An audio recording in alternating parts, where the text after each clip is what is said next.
Good morning, everyone, and welcome back to the Decod3rs channel. Today we have Melty from Rooniverse. Hi, Melty. How are you doing? Hi, how are you? All good. And can't do this stream without Vpiphany, the best co-host of the Web3 universe. So, GM. Hey, What are you doing? I'm good. How are you? Nice. I'm good. I'm excited. We have Melty. We have Melty. Yes. And so basically you made the introduction and you wanted Melty on the channel. Pachara made the Also, recommendation. True. Yeah.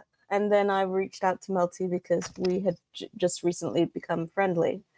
So yeah. So I personally don't know that much about the Rooniverse. If I'm honest, I did a little bit of light reading. So I'm gonna ask you to explain it to me as if I'm a 6-year-old child. Okay, I'll explain it to you like you are 2 years old. Perfect. Well, Rooniverse is developed by my gaming studio, Vpiphany. But the explanation of Rooniverse is really simple. It's just a game where cute animals kill each other. That's cool. That's the end of the description. That's good. Literally, that's what it is. All the Web3 stuff is completely optional. The game's free to play. It's just a normal mobile game. You can play it on iOS, Android, PC, and Mac. It's in its alpha stage at the moment. But yeah, we're really just building a fun game. It's the first IP of our Web3 branch of our studio. So that's what the adventure is all about. It's been super fun. So I'm one of the co-founders and the creative director of the studio. That's been my title, I guess, in the Web3 community. Melty, I think your mic is again against your ear or something. There's yes. Okay. Is it being weird? Yeah, I think with the but now it's good. Thank you. So that's cool. Okay, so that's exciting. So you already mentioned multi-IP games. So I guess that's gonna be the first one.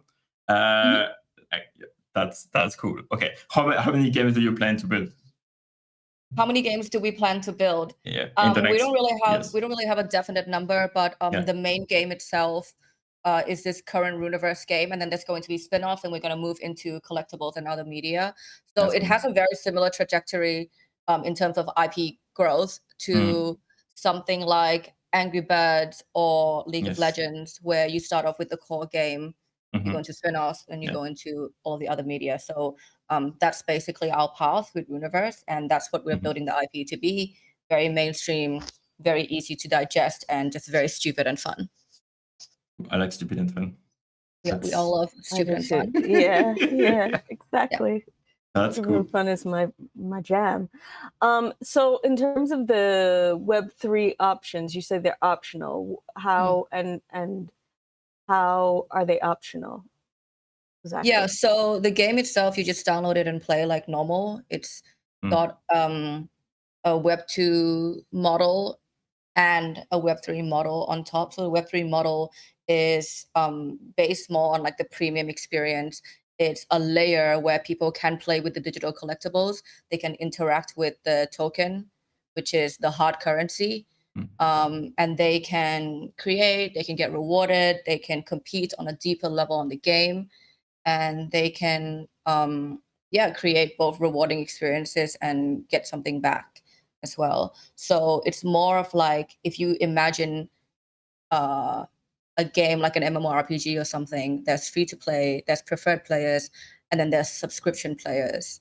So it's more on the same line of a subscription player, where you get just more access to more things so you can create and build deeper into the universe.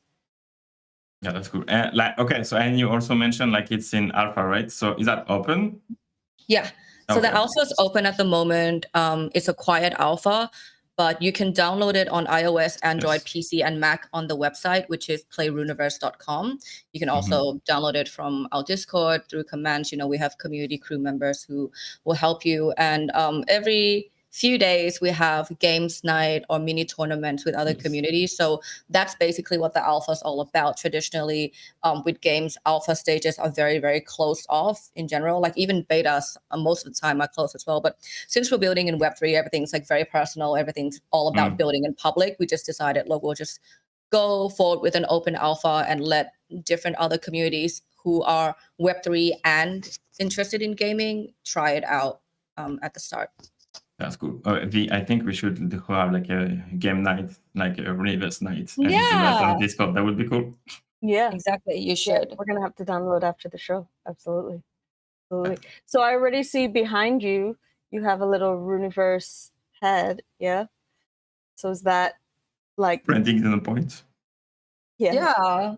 That's an unreleased thing. Funny story. I guess we were going to release these pillows first, as opposed. So this is our first merch. It's like our bucket hat that was very, very limited, and you could get it through the hunt in Roo Camp, which is where the Origin Roo owners can like play around, before the game comes out. But yeah, so we were gonna make those pillows, but then somehow the suppliers who made the pillows, they made this one's in the correct dimension, so that's right. But the other ones just look completely mutated, so we couldn't like release them. So we're actually donating them to like a shelter thing. But they look hilarious. I'll post it at some point, but they look so funny. They just like are really fat, and the eyes are like which is okay. Like they can be chunky, Not all of them. Rooniverse is inclusive. Yeah, exactly. And something that I've noticed is, do you have 2 collections now on Dialect? Actually I have we have the Rooniverse collection, which is our classic Discord sticker. So rewind back to 2021, we were one of the first servers to have a shitload of really funny like custom stickers in our server. So that's what brought a lot of people in, so that they, people with Nitro can go and use the stickers in other servers. And that's actually a really good community building hack for a lot of projects that they should do. Have a lot of cool emojis and stickers. People join just so they can use your stickers in other servers, and that was cool. So that's what the first Dialect pack is. It's our classic Rooniverse stickers, just the all-time most popular ones. And then I have my own one, which is literally called Stupid. And it's just like, yeah, you've seen it. It's just I think I got 2 when I minted the other day. Yeah. Nice. Yeah, I think I'm pretty sure I have 0, but but yeah, I just kind of hit up Harris and Selena, and I was like, I want to make this really dumb sticker, and they were like, what should it be called? I'm just like, well, it's gonna be stupid, so let's just call it Stupid. Makes sense. That's a process of like, it makes sense. That's what it says. That's what it says. I didn't get it, but yeah, it's like sugar from Boban is sugar. That's cool. Okay, that's Melty is my mom from sugar. That makes sense now. Yeah. Yes, that is. It could be sugar. It could be somebody saying that they're sugar. But no. It's 100% him. Like we did a stream with him, and he was in the chat. So it's 100% sugar. All right. Anyway. And I mean, Kachara told us that the chill chat, the OG chill chat community calls her mom or something. Yeah. So, Kachara loves the mom label. She's into it. Doesn't sound like you're so into it. I could be dad. That could be a thing. Okay. Fair enough. It's gonna be a good stream. I can feel it. It's gonna be nice. It's gonna be a nice hour. Okay, so about the Web3 layer, like, why did you choose to add it on top of like what could already be a successful game anyway in Web2 distribution? Look, the whole thing that drove us to build this game was the opportunities and the capabilities of the blockchain. we don't think that the blockchain is completely supposed to be used for like financial things, you know, like it could be, it's pretty cool. But there's so many other things that you can do that we can add to the game, take out from the game, and see what gamers really care about and what can enrich a gamer's experience. Especially, you know, now with the, I guess, creators economy, we've learned that more people can be rewarded from playing games than just the distributor, the developer, and celebrities players. I mean, the gaming industry is triple the size of all the other entertainment industries, and it can't be where it is without its players. So now it's a good time for players who are, you know, playing in a profound way, who are competitively, I guess, participating, or who are creating, or who are, you know, finding many multiple ways to make themselves important in the gaming universe. Now they can not only get a really cool experience back, cool feelings, you know, a lot of achievement, and they can get some rewards too. Okay. And like how like a player benefit from playing or winning in Rooniverse? So you're able to, so your digital collectibles kind of signify that you are playing on the Web3 layer. The main, I guess, reward is the Roonium token, which has a lot of sinks and faucets, like a shitload of sinks and faucets. There's multiple ways to win in Rooniverse. We are catering to competitive players, to social players, to players who like to collect, to explore, a bunch of stuff. But, you know, like every phase that we build out, we want it to be fun, and we want it to be stable, and we want it to be safe. So we're going not slowly, but at I guess a reasonable rate, and we're not following, I guess, the timeline of general Web3 projects, which could be like, oh, let's release a game in like a month. It doesn't make any sense. That's and honestly, that's my that's why I have a hard time personally investing into Web3 games, because again, like we have a lifespan attention of like a golden fish, and a game like required like 2 years of development and 100 million and like 200 employees, right? So to make a AAA like a World of Warcraft, what's a V? Like, is that the golden fish? Yeah, okay. You get the idea, right? Yes, and it's not the first time I say it. Anyway, like, so how do you? That's okay. That's okay. How do you like work with like that time frame of like always pushing something new to your community, and what's required to be done to make a stupid and fun game?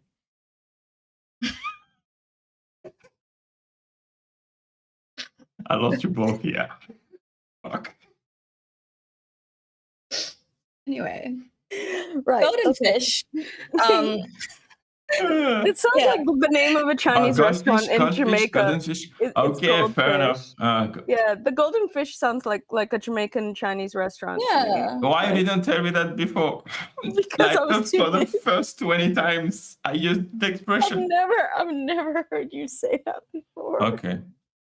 Goldfish, golden fish. It's the same thing. You get the idea. You understand. It's not. Anyways, all right. Back to the answers. To the goldfish, attention. Yeah.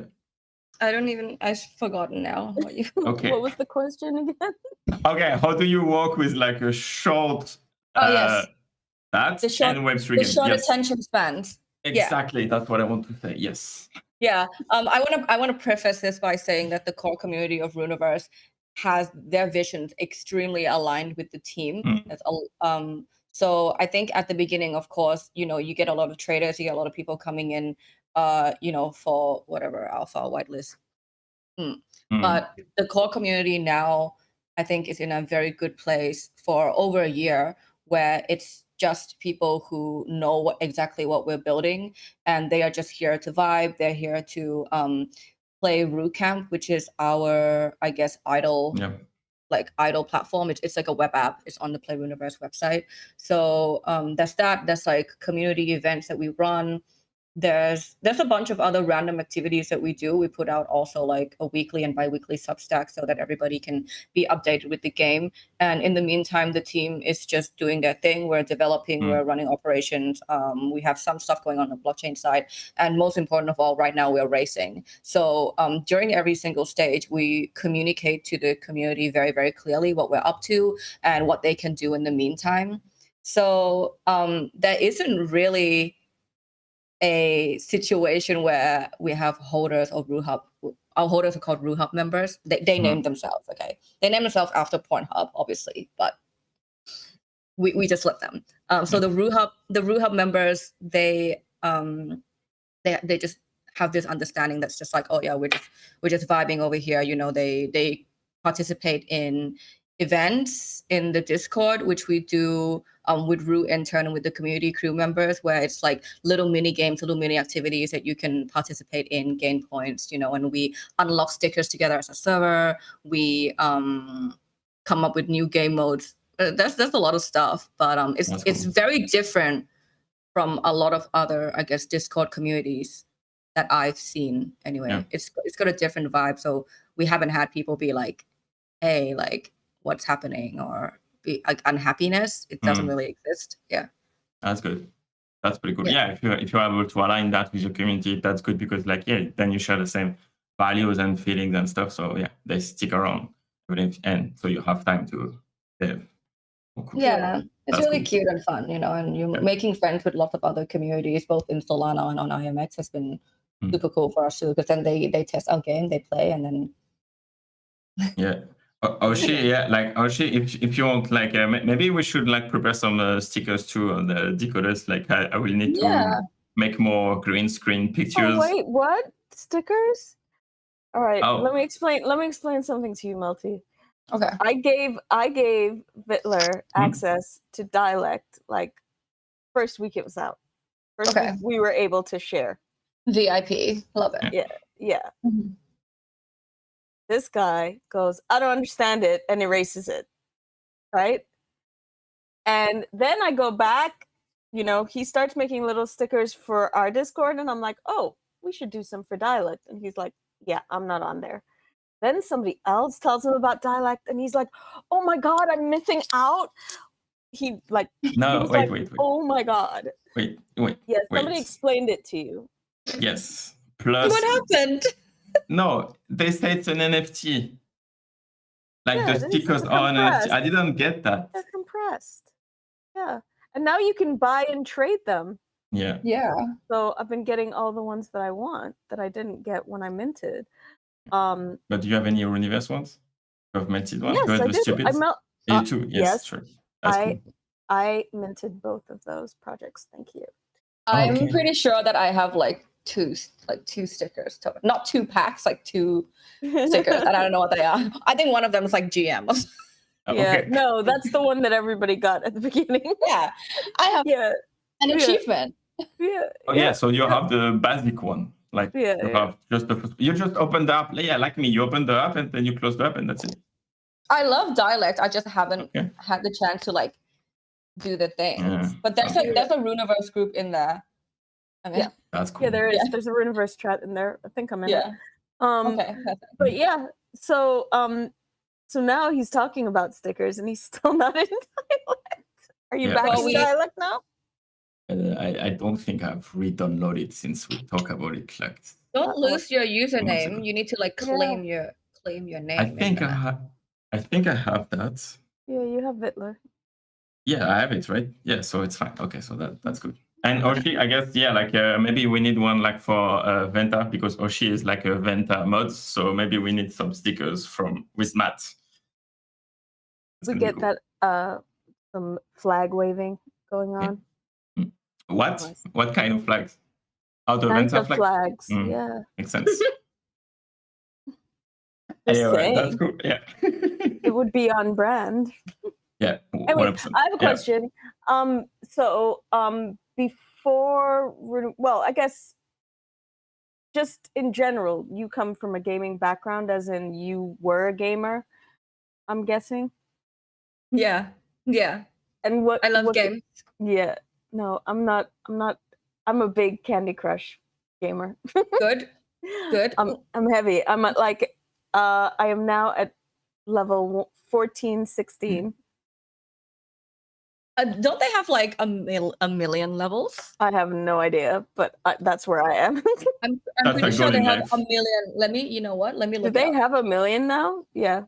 Candy Crush levels total. No, it's not a million, but it's like something absolutely fucking. Yeah, they have to be because What's the highest level in? It must be okay, they have over 10,000. Yeah. So 12. I'm 10th of the way through. Nice. And VP is designing them. Yeah, no, congratulations. I'm not. Yeah. Anyways, so but apart from that, I really haven't been a big gamer like since Pac-Man, aging myself. But so what kind of games do you like, or do you play, or did you start with? I definitely have a range of different games, but I think the games that really affected me the most or inspired me the most are MMORPGs. Because growing up, I really thought that I am very much into movies, film. I studied film also. I studied film theory. I studied screenwriting. Amazing. And I wanted to work in film, and I did for a little while. And during all of those times, in school, in uni, and while working, I used to do like IP distribution and purchase for like some Hollywood titles. And during that time, I kind of figured out that I didn't love it like that. Like I didn't want to work in it. And I think actually preferred game, because what I was in love with was the fictional worlds. So that's why MMORPGs were such a huge thing for me, because you just completely get immersed in that. You completely forget about everything mundane to do with your life, your school, your job, whatever. It's very dangerous, and that's why people get completely addicted and completely ruin their lives. But that's the power of the story. And the story that I'm referring to is not a plot line. The story is a world in which you're supposed to be encased in, right? Every single detail about it, the places, the characters, the weather, the food, the animals, whatever makes that world something that feels like you can belong in there and that you want to build your life in there. That's the power that I think video games and film bring, and books. How many hours have you spent like fishing in World of Warcraft? Not much. Okay. Not much. I did play World of Warcraft, but it didn't it just wasn't something that I spent the most time in. I think I spent the most time in probably the one that I can remember the most. It's like Perfect World International. The social aspects really come into play here also. Like social aspects are what's keeping the players in there. So MMORPGs do this really, really, really well, because they're able to tie social aspects into every single progression element in their game. Facebook social gaming was a huge movement as well, where people recognize it's social. Anyway, so I played Perfect World International for a very long time. It's because of the community inside there, the player base. And then after that, played a bunch of other ones. Terra, I tried out WildStar when it came out too. I spent the most time after that on Star Wars: The Old Republic, because I'm just like obsessed with Star Wars. And I will say that it was the game itself that made me actually fall in love with the universe even more. Like I like the movies, but the games, man. Yeah. The games really do it for you. And there is only 6 Star Wars movies. Yeah. 6? Well, then there are all those weird spin-offs that. Yeah, right? but that's what I'm saying. Like there is. What's your favorite still? What's your favorite? The original trilogy. Like I mean, can you do Empire Strikes Back? Yeah. Okay. Yeah. I'm gonna make people hate me, but I literally don't give a fuck about the original ones. Like I like them, but I think Rogue One did the best job with utilizing the universe and tying everything together. It's the same thing that happened with like Queen Charlotte on Bridgerton. Like it just made things make sense.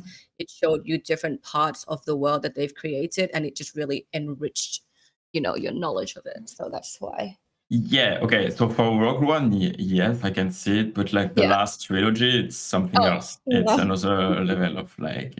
ignore. Yeah. I mean, Did we need to understand that Obi-Wan was like drinking milk to extend like the go deeper in the universe? I don't think so. Oh, Luke. What did I say? Oh yeah. Look, sorry. Yeah, my bad. Yeah, that was a great scene. Yeah. The melting. Yes, exactly. That was necessary. Yeah, it was. It just added a little bit of what the fuck, you know. Yeah. It's needed Exactly. nowadays. Yeah. You need a little viral content. Yeah, but like if don't do that with Star Wars, we don't need TikTok about Star Wars milking milk.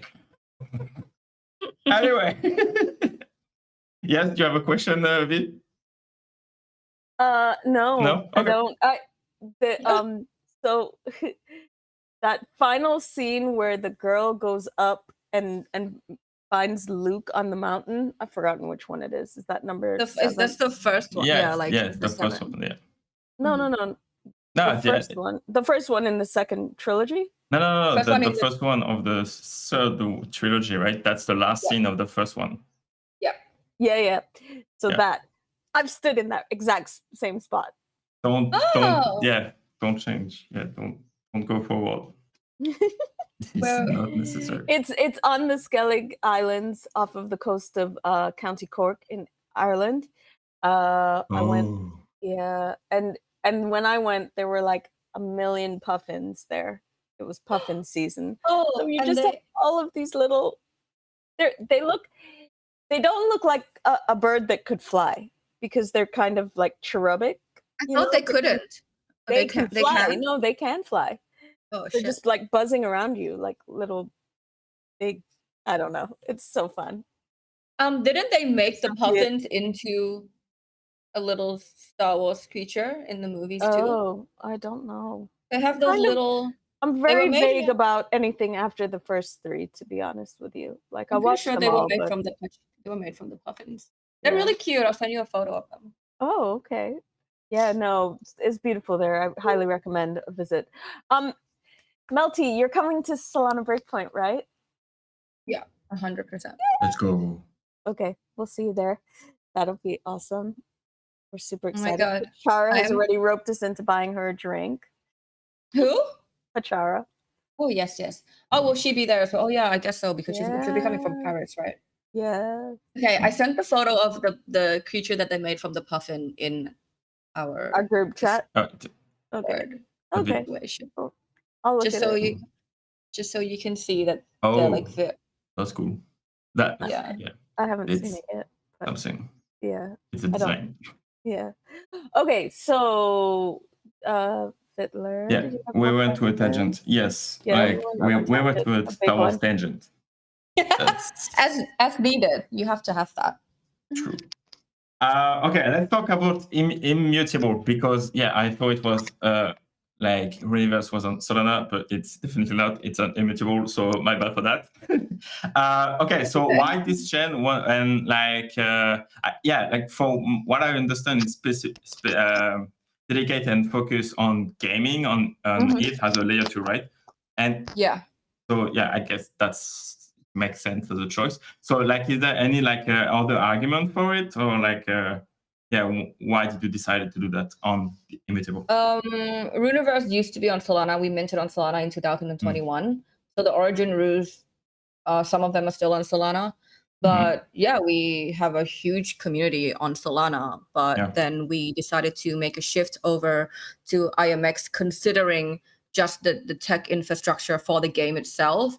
If we were to mint hundreds of thousands or even millions of digital collectibles or NFTs for the game with Immutable, it is completely gasless for us, the developers, and also the players. That's cool. So another thing is we are a mainstream game that we want to make it very seamless for people to switch from free to play to playing on the premium layer. So with that, the way that we've been able to use the IMX features with the Stardust features to create the Roo inventory, people can just unlock their wallet. And it's just linked to their player account. So there's no need for anybody to learn about crypto or learn about tokens or have tokens to be able to transfer or interact with their digital collectibles. So the way that Rooniverse inventory works, or the Roo inventory or the Roo bag, what the players call it, is that it's like a normal game inventory, and it stores both your on-chain and your off-chain assets. So that includes all of your items, your characters, your land plots, any materials that you have. It just will just be like on-chain and off-chain ones in the same bag. That's pretty cool. And you can just transfer. That's really cool. That makes sense. And is that hard to hire developers to work on that kind of tech stack? I think if you didn't already know the developers, it could be a little challenging to really pinpoint who is able to kind of integrate Web3 layer this way. But I think that a lot of developers, we have some amazing developers in this space, and if they don't already know how to do it, they kind of like just figure it out. And I think that's what most of us have been doing anyway. Like our games team, like our game engineers and our blockchain dev side, we know them from separate places. I mean, our game team is our studio, and then the dev side is like friends of our COO. When they got to work together, there was a lot of figuring out to do. And I think that is, I guess, like 70-80% of the process for most games and projects anyways, or apps, that they just have to figure it out, especially in a frontier that is so new, right? Yeah, that makes sense. Yeah, like no one is a senior developer in Web3 right now because the industry is like 2 weeks old. So yeah, makes sense. Yeah. 2 weeks old, exactly. Ish. Yeah, pretty much. We're still in the babyverse. Yeah, we are. Yeah, we're so early. That's what they tell me all the time. That's why all bags is so early. That's what bag is. So Yes, early. No, nothing. Did you have any more questions? Yeah, I have a shit ton. I've just go. Don't be polite. I want to be. Anyway, so yeah, okay. So that's the building phase. So that's cool. Like the technical aspect of it is fine. So yeah, I would like to go back to your community. So do you know like what's like distribution of like Web 2 versus Web 3 people do you have inside your game? And did you attract more Web 2 people? Currently we're in alpha stage, so it's mostly Web3 people. What we did from the beginning was kind of we really went in on a community that, like, fostering a community that was into gaming, or at least into casual gaming, like Candy Crush, whatever is fine. Anyone who just likes having fun, especially on their phones, and people who already were in Web3. So that's what our core community is about. And the reason that we did that is because if we had gone Web 2 first and then bring in the Web 3 aspect, you see what is happening all over the gaming industry, where games are bringing in Web 3 aspects. There is quite a strong stigma, and we don't really want to go against that. We don't really need to kind of like disrupt it in that way, because we are building at the moment. So it like going Web 3 and then expanding outwards into Web 2 was very much the game plan, and we're really sticking to it. Yeah. Especially at such an early stage, we haven't had the base game launch yet, and so we haven't done GTM or traditional user acquisition as we would when the base game comes out for the Web 2 audiences. Do you have an ETA for the game to come out? Sorry? Do you have an ETA for like a release date already?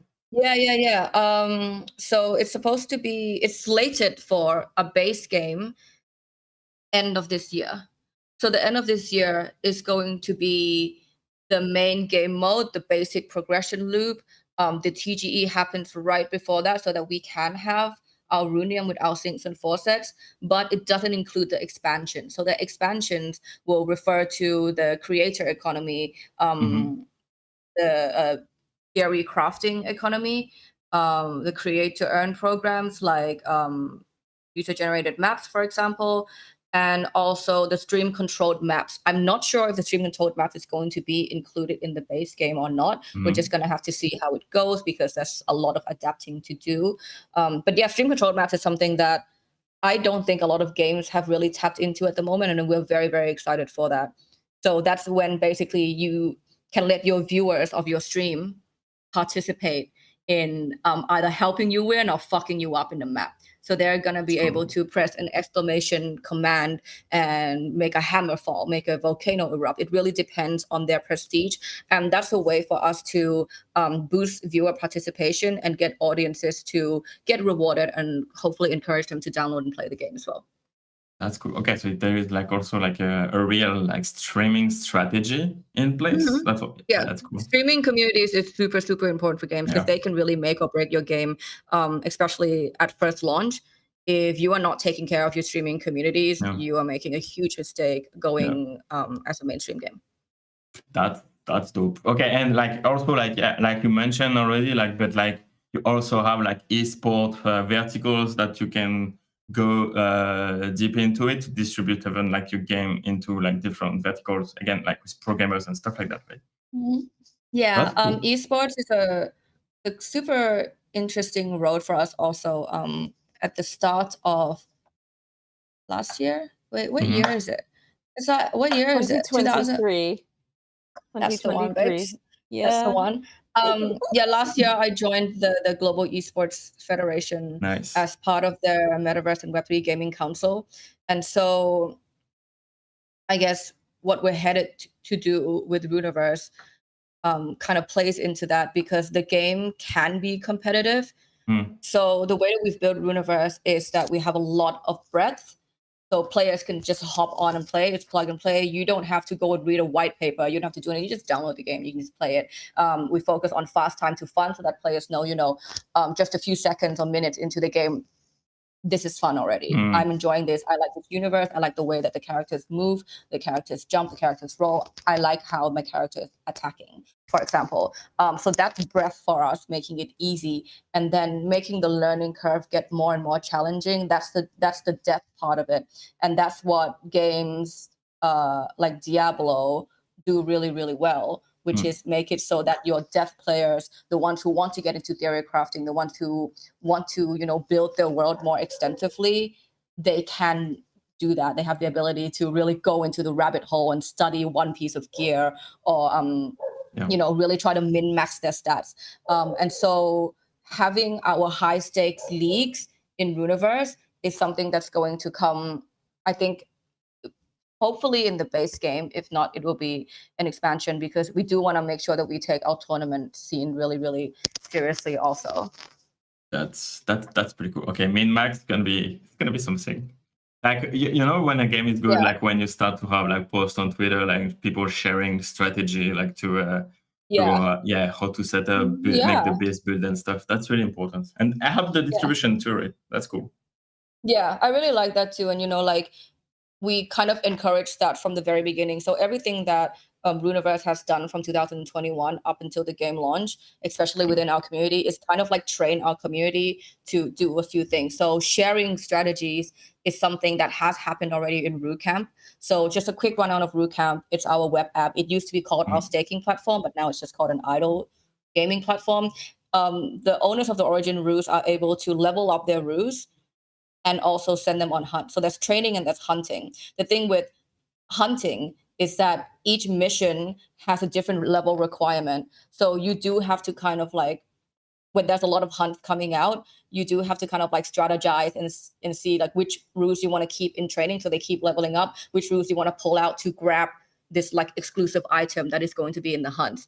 So in the Discord, not right now because we've slowed down on the hunt, but back when we had a bunch of them coming up back to back, there was a lot of strategies shared in there. And it was really cool to see how people think so that we could, use that information to build the next hunt. And that's what's, I guess, super awesome about building in public, building in Web3. Yeah, that's dope. Yeah. From Oshi in the YouTube chat, I like that the way they consider a lot about the game's life cycle. Normally, this is the one that of the main challenge of keeping the game interesting. So good job. I see the collection on Solana. I get one. If I get one, would I need to migrate this over IMX? Yeah, if you want to use it in the game, wallet things have not been turned on yet. So I actually switched that off because I wanted to add, I guess, more to it to make it more exciting. So right now the game is completely free to play. There's no wallet sync. If you want to use the routes in the games later, you do need to migrate. But it's not a migration to IMX. It's a migration into the root inventory, which is a mixture of IMX and Stardust. So in there, it is just tied to your player account. Your player account's just your username, email, and your password. But we don't force anyone to move over. We do have a bunch of routes that are still on Solana. I think, if we have to speak honestly, this is what the community crew tells everybody too. If you still want to trade, there's more liquidity for routes on Solana. If you want to come in and just catch alpha whitelist, Solana's fine. But if you're trying to play the game later, yeah, you can migrate. If you're trying to play root camp or take part in the upcoming experiments event, you do have to migrate it. And it's very easy. So you only have one approval, which is moving them from Phantom or whatever Solana, because there's fees there. After that, there's no more approvals because it's just smooth. Connected. That's smooth.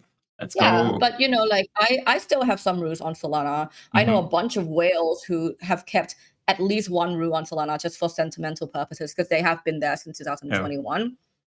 And when we have Rue Bazaar, which is our P2P marketplace, we will try to support as many currencies as possible. And that includes Solana too. But the assets themselves are going to be stored in the Rue ecosystem, which is what we want to do. We don't want to be a blockchain game or anything like that. We just want to be our own little ecosystem. It makes sense because, again, you are like a Web3 game without mentioning the Web3 layer. Then if you don't want to touch that shit, then you don't, but you still enjoy a couple of games anyway. So I think that's the right way to approach it, right? Because you get the best of all worlds. Yeah, you just don't want, as a developer, you just don't really want people to have to go through more things than they need to in order to enjoy the game. So there's really no need for us to say NFTs in the game even. We just say collectibles, because if you say NFTs and people, there's one, the stigma, and two, players who don't know what that is, they have to kind of figure out what does NFT stand for. It's not needed for them to utilize it, to have fun with it. That makes sense. And how do you make people not have the feeling that going to work because when they play a game because it's like a financial incentive and they can grind for IRL money in a way, which a lot of play to earn games had for again 2 seconds, because it's not really sustainable. It could be tricky to maintain more than 2 weeks. But how do you manage those characteristics of Web3 games? Play to earn is a narrative that worked for a little while, but it's a narrative that walked so that we could run, right? Yeah. It's kind of a dead narrative because it doesn't really make sense for everybody to be able to win in a game. Yeah. An analogy that I like to steal from my co-founder, JPEG Maxi, who's our operations and BD lead. He used to be a pro poker player, and he would always open our presentations back then when we were trying to convince everybody that play to earn just wasn't a thing. He would say, look, if you had all players at a poker table playing game theory optimum, nobody's going to win. The house is going to rake in all the money. It's impossible for every single player to be able to win. So what we're doing at Rooniverse is something very simple, which I think I've mentioned a few times before in the stream, which is you reward people who are playing on a very, very deep level. We don't want players to have to grind the same things and play any take part in mechanics that are not fun, where it feels like a job, because that really speaks too much to play to earn. We don't want them to play to earn. We don't even want them to play and earn. We want them to create and earn. We want them to compete deeply and earn. We want them to do other stuff that is a little bit more profound than just grinding a few simple mechanics. So the rewards in the game are completely intrinsic if you are playing on the free-to-play layer or just the non-Web3 layer. But once you get into the Web3 layer, you start seeing all these multiple different ways that you're going to be able to, put things into the ecosystem and bring it out. So you can either create a really cool map. If a lot of players play on it, you get some Runium shared back. Or you don't want to create, that's fine. You can curate you can test maps, you can do a bunch of other stuff, you can craft, you can grab blueprints, which are digital collectibles, pay a fee in Roonium. Every time you want to take Roonium out, you have to invest some in. It's just like real life. So that's how you kind of play merchant. That's how you kind of play the economy in the game. If you're smart enough to be able to make some returns from it, then great. But if not, you play it for fun. And I think over 90% of the game is going to be that. It's just fun. That's cool. It's just a normal game. Okay. And like, what Web3 brings to the table that was not possible to do without that before to the gaming industry? Yeah, I think the main thing for us now is the ability to have ownership. I think this is an argument that goes very, very deeply right now, especially with the gaming bull run coming up. People are comparing the markets to the CSGO skins market. Yes. That's a really big thing. And we still think that gamers owning their assets is a lot more meaningful, and we can really build value from that. Ochi says, my merchant heart is smiling. That's cute. Yeah, we love that for you. Come do things. Anyway, we figured out basically that decentralization, gamers don't really care about that right now. Yeah. Decentralization for gamers, it's okay. We're not prioritizing that. We are prioritizing fun, stability, and safety. As long as players are feeling safe, that, if they accidentally do something funny in the game, there's going to be a team that's going to be looking after them.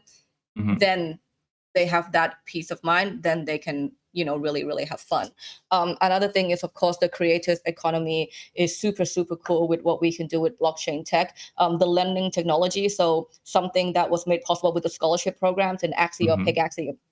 We've all heard of the scholarship program. Basically, you put your NFT up, and then players come borrow it and then get to play with it. We've kind of repurposed this now into an esports management program. So with Roo Daycare, you're able to do two-way listing. You can put your digital collectible up so that players can come and play with them. You can completely customize the rewards that are shared, who gets to pick up Roonium, who gets to keep blueprints, incubators, which is for breeding. You get to completely do the thing. But also with the other side of listing, also, if you are a really, really great player, you can list yourself and then have the digital collectible owners apply to have their digital collectibles played with. So we want to reward it both ways. And so that same technology is used for the user-generated maps, where if you are a creator, if you own a land plot, but you don't feel like you're a very good creator, I can say, invite you to create my map with me. Our decorations and resources that we've unlocked will combine with each other, and then we can co-create this map out together, and then we can both get rewarded from the percentages if our map is doing amazing. If our map has been chosen to be in the roster by the curators, who also will be using Roonium to curate, then like a lot of players will play our map, and then we can both get shares from that. That's cool. Also. But yeah, so it's the same technology as the lending system. It's basically like giving you kind of like temporary ownership of my digital collectible, which is my land plot. Nice. Can I make a Decod3rs land map? Can you what? Can I put like some branding into it? Can I create a Decod3rs map into it, like a YouTube? Okay, how is that flexible? Like, for example, can I make like gigantic YouTube studio or something, and then we play in that? Is that possible? I think so. I think at some point we're going to be able to let SDKs come in, but at the beginning, when we first released the expansion, every single asset that you can put into your user-generated map is going to be stuff that already exists in the game. So if you're able to create a YouTube studio from that and make a little game mode in there, that would be cool. You can make a death match, you can make an extraction mode in your YouTube studio, but it's going to probably be made up of like Roo assets. But that's what people have been doing with Fortnite and Minecraft and everything. Yeah, exactly. They have like limited things to use, but then they're able to create some sort of crazy shit anyway. Yeah, you go to in Minecraft and then one guy like build a fucking cathedral or even like a fucking computer that works. Exactly, like a computer that actually is like functioning. It's insane. It's insane. Yeah. Okay. So in the chat, Oshi, like we need to meet into Rooniverse and do some stuff like that between our communities. That could be fun. Yeah.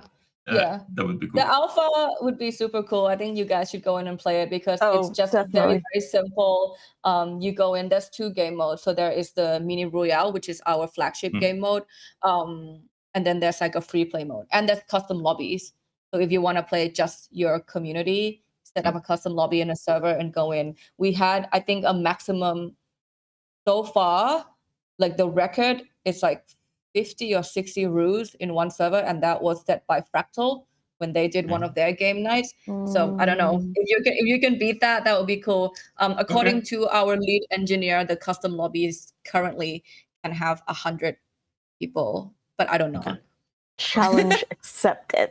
Yeah, we tried to do a crash test. Yeah, like the Rooniverse, the RuHub members, we tried to do a I don't know I think we called it a crash test. We were just like, we want to test to see when the server is going to explode, and we want to make it so our community can join in. So that was really fun. But then we did not beat Fractal with that, and nobody lagged. So I was like, okay, damn. Okay. We live to break the game another day. Let's break the game. Yeah, we want you to break the game so that we can know, like this is the point of building in public. Okay. Oshi, let's schedule that. I'm pretty sure between our 2 communities we can do something, and let's make history. Yeah, crash the Rooniverse. Yeah, always gonna be the first. Yeah, man. But yeah, after the alpha, we're going to have beta 1, and beta 1 is gonna come with the new Ruhala map, which is very, very anticipated. It's got a lot of super cool aesthetics. That is what Rooniverse is supposed to look like. A lot of the neon lights, a lot of the animated buildings made of giant foods, and a completely new strategy for the fighting zones and the no walk zones also. But yeah, the alpha right now is on like a Candyland map, which is our pre-alpha map. Like the team is sick of it, but I don't know if the community is sick of it yet, but the team's just like, damn, we want the new map in. So yeah. That sounds fun. Let's go. Yeah, we're gonna get this after the show. We're definitely gonna get this after the show. Get it on your phones like this. Yeah. Get it on your... Oh, it's so cute. It's cool. I know. Look at this guy with it. He has a frog head. Oh my god. And there's 6 weapons. Yeah. Nice. And do you plan like to integrate like different like NFT collection as an avatar of the player? Yeah, we have this thing called disguises, where your Roo can temporarily like into something else. We also have a bunch of cosmetics. Actually, there's a lot of cosmetics in the alpha right now if you want to like unlock them. They're alpha themed, which is like T poses, like bugging, the Roos like morphing. So we've decided to the alpha is going to be full of bugs anyway. So yeah, that's exclusive. No way. Cosmetics. There's exclusive cosmetics in there that are bug themed, basically. Okay. Oh, nice. Yeah. That makes sense.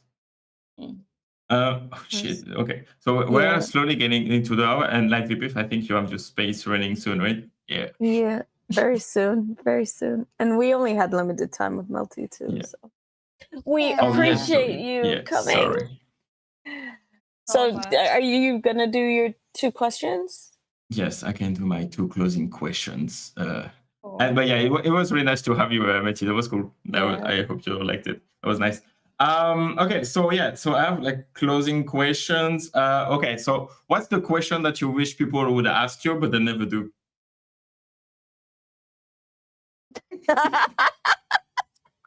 Like related to the game, or like like anything in the interview, like that you can do, or space or whatever.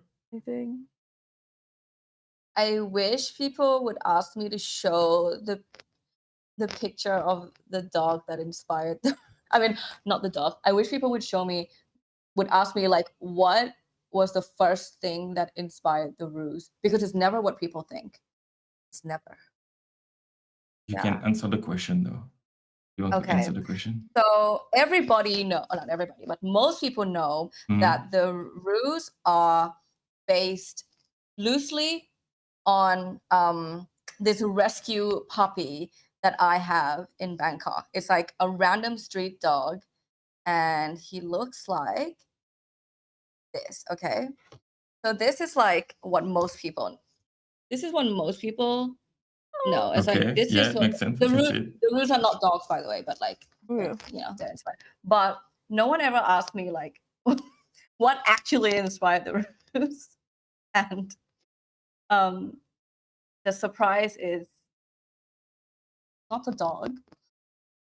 It's this Oh possum. my god. Oh my god. Yeah, we saw it. We saw it. We saw Oh it. no, Yeah. no. I don't like possums. Why? So that's like that's the main thing that inspired the roots. The characteristic, the way that it's violent, the way that it's like just very stupid and makes sense. annoying. It's from a possum. Okay. Makes So sense. That yeah, makes sense. yeah. So it's a Nobody mix asked me between a that. possum and a duck. Okay. So yeah, Kind of. see, this question is like just to make answering your own question that you wish you could have, and that's the goal. Yeah. And okay, last one. Who should be the next guest? And can you make the introduction, please? Yes. I'm scared that I'm gonna say somebody who's already been on the show. That's okay. Litecoin Yagami? No. Nope. Not yet? No, Not yet. So we can do Okay. that. Him. Okay. He has had a really cool development in the space, going from a content creator, thread writer, to now about to launch his own IP project that I've had the pleasure of helping consult a little bit. And I will say his creative process and the world that he's building is quite astounding. Nice. I know that he just went public with the project, like the Discord and everything, very recently.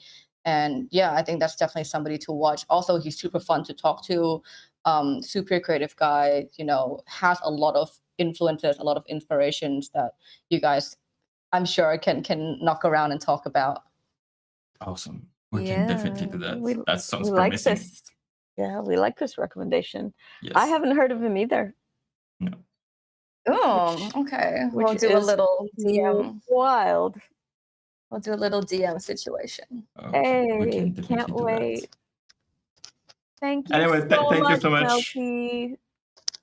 Thank you so much, We guys. loved having you. Loved learning about Rooniverse. Come back and tell us more when you know beta's out or whatever. We're gonna jump on alpha this week, Yes. and we'll be in touch in the group chat for that. And can we find you in the game to so we can PvP a little bit? Is that You wanna possible? kill me in the game? Yeah, just invite me to your game Okay. night, and we can set a bounty. Hey. Let's go. I'm actually really shit at it, so it's gonna be easy. Okay. We'll see. Okay. Now, yeah. Okay. Let's do it. And yeah, same thing for you, Oshi. Like, I want the Venta community, like in the game. Like, we need to make history, bro. And that's gonna be nice. Thank you so much, Melty. Don't want to take more of your time, but like, you really appreciate that the stream that we have together. That was awesome. And yeah, do not hesitate to come back on the channel if you want to announce anything, any alpha release, except like a new product development that you want to do on the channel. You're home now. Of course. That will be good. Thank you. Thank you so much, V, for the ghosting. That was cool. And yeah, talk to you in 10 seconds on 10 space. seconds. Yep. Woo! Bye, guys. Bye, everyone. Thank you so much. And claim your views. Send some tips to Melty. And yeah, let's go. Bye-bye. Thank you. Bye.